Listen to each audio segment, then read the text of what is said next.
मैं yes or Panar the American holdings में मैंने काम करना 1 महीने पहले ही शुरू किया है। जब से मैं यहाँ पर आया हूँ मैंने एक चीज़ बहुत गलत देखी है यहाँ पर, यानी मुझे डर है कि बहुत जल्दी यहाँ पर कोई एक्सीडेंट हो जाएगा। इसलिए मैं खुद यहाँ पर अब रिपोर्ट बना रहा हूँ और मैं चाहता हूँ कि आप इस पर गौर करें, इससे पहले कि कोई बहुत बड़ा हादसा हो जाए। फिरोज़े जल्दी आओ, आके टेबल लगाओ। सारे काम तो यहाँ पर मेरे लिए ही हैं, खुद बैठ के आराम करते हैं ये लोग। फिरोज़े आती है, टेबल लगाती है यहाँ पर। इसकी माँ सारे अंडे जो है अपने बेटे को देती है, यानी हर अच्छी चीज़ अपने बेटे को दे देती है और निकले कुछ भी नहीं छोड़ती। अपने बेटे से कहती जल्दी से खाना खाओ। यसर आता है, यानी उनका बाप आता है, वो उससे पूछता है कि तुम्हारी जॉब का क्या हुआ। वो कहता है कि हाँ मैं जॉब पे ही तो जा रहा हूँ। यसर कहता है कि झूठ में बोलो, मुझे पता तुम्हारी जॉब नहीं है, तुम्हें उन्होंने काम से निकाल दिया हुआ है, तुम अपनी ज़िंदगी के साथ सीरियस हो गए। यानी हर बार हर महीने तुम्हारे साथ यही होता है, तुम्हें कोई ना कोई जॉब से निकाल देता है और फिर तुम बेरोज़गार हो जाते हो, जॉब ढूंढना शुरू कर देते हो और हम लोगों के ऊपर गुस्से निकालते हो अपने। पर तुम कोई ढंग की जॉब करते होते ना तो हम लोगों में से किसी को भी जॉब करने की ज़रूरत ना पड़ती। और मुझे देखो, लोगों के घर जा जाके उनके घर धोती हूँ मैं। ज़िंदगी तो तुमने वैसे ही सारी ख़राब करके रख दी, तो मेरे बेटे की ज़िंदगी अब ख़राब मत करो। सर अपने टेबल से उठ जाता है, फिरोज़े से हैंड ड्रिप मांगता है। इसके पीछे पीछे उसकी बीवी भी उठ के आ जाती है। उसको इंसिस्ट कर रही होती है कि कोई हराम काम, यानी कोई ऐसा काम करो जिससे तुम्हारे पैसे ज़्यादा आना शुरू हो जाए घर पर। यसर कहता है कि मैं ऐसा कोई काम नहीं करूँगा जिसकी वजह से हमारे घर में हराम की कमाई आए। यहाँ पर फिरोज़ा अपने बाप को वो लेटर देती है जो उसने उसको लिखने को कहा होता है, द अमेरिकन होल्डिंग्स के नाम। वो ये लेटर लेकर द अमेरिकन होल्डिंग्स में जाता है। यहाँ पर जो मैनेजर होता है वो उसे कहता है कि सर अर्दन यहाँ पर नहीं है, आप बाद में कभी आ जाना, क्योंकि वो यहाँ पर नहीं है तो आपका कोई फ़ायदा नहीं है यहाँ पर लेटर रखने का भी। उस आदमी से बात कर ही रहा होता है कि पीछे से अर्दन जाता है। फटाफट अर्दन का नाम सुनते ही उसके पीछे भागता है। ये साहब फटाफट लिफ्ट में जाने की कोशिश करता है जहाँ पर अर्तन होता है। वो लिफ्ट में जाते ही कहता है कि मैं द अमेरिकन होल्डिंग्स में अभी 1 महीने पहले ही काम करना शुरू किया है। मैं आपको रिपोर्ट देना चाहता हूँ कि आपकी जो लिफ्ट है वो बिल्कुल ख़राब है और मैं बहुत मुश्किल से ये बात कहना चाह रहा हूँ आपसे कि मुझे लगता है कि वहाँ पर कोई ना कोई हादसा होने ही वाला है। इससे पहले कि कोई हादसा हो जाए प्लीज़ इस चीज़ के बारे में सोचें और इसके ऊपर गौर व फिक्र करें। बहुत सारी ज़िंदगियाँ ख़राब हो सकती हैं। अर्तन के मुँह पर बहुत ही नागवारी से गुजरती है। उस आदमी को और इस लेटर को बहुत अजीब सी निगाह से देख रहा होता है। उस आदमी से लेटर तो ले लेता है लेकिन उसको कोई जवाब नहीं देता, बल्कि इशारे से ही उसको इस लिफ्ट से जाने को कहता है। यहाँ पर अर्तन लेटर रखता है और साथ ही किसी को फ़ोन मिलाता है। वो अपने मैनेजर को फ़ोन मिलाता है और उससे कहता है कि मैं तुमसे पूछना चाहता हूँ कि क्या आप कोई भी छोटा सा आदमी या ये छोटा सा कंपनी का एम्प्लॉय उठकर मुझे लेटर पकड़ा सकता है या कोई मुझसे बात कर सकता है। वो ये बात कर ही रहा होता है कि पीछे से उसकी बहन आती है। अब पता लग गया कि ये इसकी बड़ी बहन है। वो एकदम से घबराई हुई आती है और कहती है कि बराक अपने आप को मारने की कोशिश कर रही है, वो छत के ऊपर और सुसाइड करने की कोशिश कर रही है। अर्तन हर चीज़ छोड़ छाड़ के बैरक के पास भागता है, उसके पास आता है और बैरक दिखाता है कि छत के ऊपर खड़ी होती है। अर्तन उससे कहता है कि बैरक तुम क्या कर रहे हो यहाँ पर, जल्दी से नीचे आ जाओ। वो अर्तन से कहती है कि मैं तंग आ गई हूँ, मैं थक गई हूँ हर चीज़ से, आप मेरे और अयाज के बीच में क्यों आते हैं हमेशा, आप मुझे उससे दूर क्यों कर रहे हैं। मैं जब अयाज के करीब होना चाहती हूँ आप उसको कहीं ना कहीं भेज देते हैं, जर्मनी, अंतालिया, तो कभी कहीं पर। आप हमें सुकून से जीने क्यों नहीं देते भाई। मैं चाहती हूँ कि मेरी भी शादी हो अयाज से, हम एक फैमिली बनाएं अपनी, लेकिन अयाज हमेशा मुझसे दूर चला जाता है, हमेशा। अर्तन कहता है बैराक तुम नीचे तो उतरो, हम फिर शादी की तैयारी करते हैं ना, शादी पे कौन सा ड्रेस पहनोगी, क्या चीज़ें करोगी। उसे कहती है वाकई में सच में ऐसा होगा। उसको अपना हाथ देती है और वो बैराक को नीचे खींच लेता है और वो नीचे उतर आती है, यानी बैराक बच जाती है। लेकिन इस दफ़ा भी अर्तन ने उसे झूठ बोला है। फिर दिखाते हैं कि जब बैराक नीचे आती है तो उसको एक फ्लैशबैक्स आते हैं पास्ट के, जो हमें दिखाता है कि उसका बाप ड्राइविंग कर रहा होता है। अर्तन की किसी चीज़ में 2nd पोजीशन आई होती है।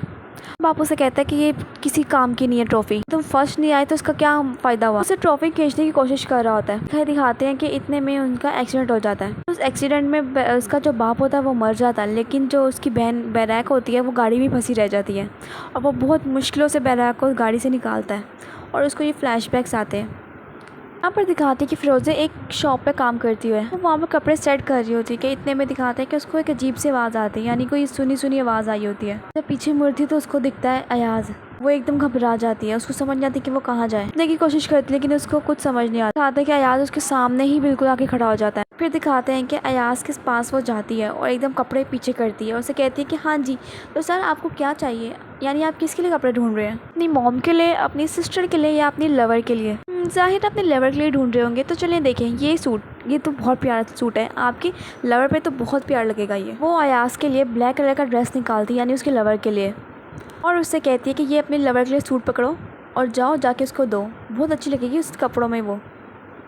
और बस इतना सा गुस्सा निकाल कर वो वहाँ से चले जाती है। उसके उसके दोस्त कहते तुम ये क्या कर रही हो फिरोजे, तुम पागल तो नहीं हो, ये वही आदमी है ना जो तुम्हारा पुराना लवर था। दिखाता है कि फिरोजे को फोन आता है, वो फिरोजे फोन पे बात करने के लिए बाप के लिए बाहर जाती है। उसका बाप उसे कहता है कि मैंने वो जो लेटर अर्तन साहब को पकड़ा दिया, यानी अब मेरे ज़मीर पे कोई बोझ नहीं है, अब मैंने अपना काम अपने फर्ज अदा कर दिया है। उन पे बात करते करते वो सामने देखती है तो सामने अयाज खड़ा होता है। अयाज को देखते ही वो अंदर जाने की कोशिश करती है तो अयाज उसका बाजू पकड़ लेता है। उसे कहता है कि मुझसे बात तो करो, आखिर तुम ऐसा मेरे साथ क्यों कर रही हो। तो उसे कहती तो क्या करती, मैं तुम्हारा स्वागत करती है यहाँ पर, तुम्हारा वेलकम में यहाँ पर फूल पे छा देती। मैं तुम्हें भूल चुकी हूँ अयाज, मुझे तुम्हारा आपसे कोई लेना देना नहीं है। तुम मुझे उस टाइम छोड़ गए जब मुझे तुम्हारी सबसे ज्यादा जरूरत थी। अयाज कहता है मैं तुम्हारी खुशी से छोड़ के नहीं गया था तुम्हें, मैं भी तुम्हें छोड़ने के बाद तुम्हें हर रोज़ मैंने तुम्हें याद किया, तुम हमेशा मेरी ख्वाबों में, हमेशा मेरी यादों में रही हो। रोज़े यहाँ से कहती कि चले जाओ यहाँ से, क्योंकि मुझे तुमसे बहुत नफरत है, नफरत करती हूँ मैं तुमसे, दफ़ा हो जाओ यहाँ से। और यहाँ पर अयाज ड्राइविंग करते हुए यादों में खो जाता है और फिर दिखाते हैं कि अयाज वो ड्रेस निकालता है चॉपर से और उस ड्रेस को फेंक देता है। तो फिरोजे की माँ कहीं पर काम करने आई होती है, उसने फिरोजे को भी वहाँ पर बुलाया होता है। फिरोजे उसकी हेल्प कर रही होती है। फिरोजे से कहती है कि मेरा ऊपर कुछ रह गया, जाके वहाँ से लेकर आओ। वो जब जाती है कमरे का दरवाजा खोलती है तो सामने से एक आदमी निकलता है। वो आदमी नहाने ही जा रहा होता है, वो गुस्से में वहाँ से निकल आती है। फिरोजे की माँ अपने पैसे ले रही होती है इस औरत से, उसको बताती है कि मेरी बेटी है, यूनिवर्सिटी में पढ़ती है, मैं इसको काम के लिए यहाँ पर बुलाया क्योंकि मुझे अपनी हेल्प की ज़रूरत थी। रोज़े जब वहाँ से निकलती है अपनी माँ से कहती है मैं सब जानती हूँ कि आप क्या करना चाहती हैं, यानी आप जानते हुए कि ऊपर एक आदमी है, आपने मुझे वहाँ भेजा और वो आदमी अभी नहाने ही जा रहा था। आपके सब इरादे मैं जानती हूँ अम्मी, आज के बाद ऐसी हरकत करने की कभी कोशिश मत करना। वो अपनी माँ को बोल के जल्दी से घर में चले जाती है अपने। रात को जाने से पहले सारे वर्कर्स लिफ्ट से नीचे आ रहे होते हैं और दिखाते हैं कि नीचे यसार और उसके साथ एक और आदमी खड़ा होता है। चेक कर रहे होते हैं कि सारी लिफ्ट्स हैं वो ठीक चल रही हैं या नहीं। तब तक वो वेट करते हैं सब वर्कर्स का नीचे आने के लिए। दिखाते हैं कि लिफ्ट में थोड़ी सी आवाज़ें आ रही होती हैं लेकिन कोई गौर नहीं करता इस बारे में। और जब लिफ्ट पर बहुत सारे लोग चढ़ जाते हैं तो वो लिफ्ट चलना शुरू हो जाती है। ये सारा उसके साथ एक और एम्प्लॉय वो सब कुछ देख रहा होता है। फिर दिखाते हैं कि लिफ्ट में से अजीब सी आवाज़ें आती हैं और अजीब सी खड़खड़ होती है। और फिर दिखाते हैं कि लिफ्ट की तारें टूट जाती हैं और लिफ्ट तेज़ी से नीचे आना शुरू हो जाती है। वो तेज़ी से नीचे आती है और एकदम ठाक करके नीचे गिर जाती है। और इतने सारे वर्कर्स उसके अंदर होते हैं लिफ्ट के अंदर और हर चीज़ मलबा हर जगह गिर जाता है, हर जगह लिफ्ट के पुर्जे पुर्जे पड़े होते हैं। और फिर दिखाता है कि सबकी फैमिलीज़ को इन्फॉर्म हो जाता है कि वहाँ पर क्या हुआ है। दिखाते हैं कि फिरोज़ उसके घर वाले और जो भी हम पड़ोसी में लोग होते हैं वो सब निकल के आ जाते हैं और हर कोई कंस्ट्रक्शन साइट पर जाता है। यहाँ पर अयाज भी आता है और अयाज अपना कार्ड दिखाकर अंदर चला जाता है। फिरोज़े और बहुत सारे लोग चीख रहे होते हैं कि फिरोज़े अपने बाबा को आवाज़ें दे रही होती है और बहुत सारे लोग चीख रहे चिल्ला रहे होते हैं क्योंकि किसी को भी नहीं पता कि उनके कौन कौन जिंदा है कौन मर गया है। यहाँ पर फिरोज़े के बाप को भी दिखाते हैं और दिखाते हैं कि अयाज देखता है लिफ्ट के अंदर लाशें पड़ी होती हैं, हर जगह खून खून होता है। अयाज का ये सब देखकर बहुत दिल ख़राब होता है, यानी उसका दिल या तबीयत बहुत ख़राब हो रही होती है, उसे तो देखा भी नहीं जा रहा होता। फिरोज़े के बाप यहाँ पर जिंदा या मर गया है अभी तक कुछ नहीं पता, हर कोई परेशान होता है। फिरोज़े तो बहुत रो रो के पागल हुई होती है। चलें फिर मिलते हैं नेक्स्ट एपिसोड में। Okay bye bye.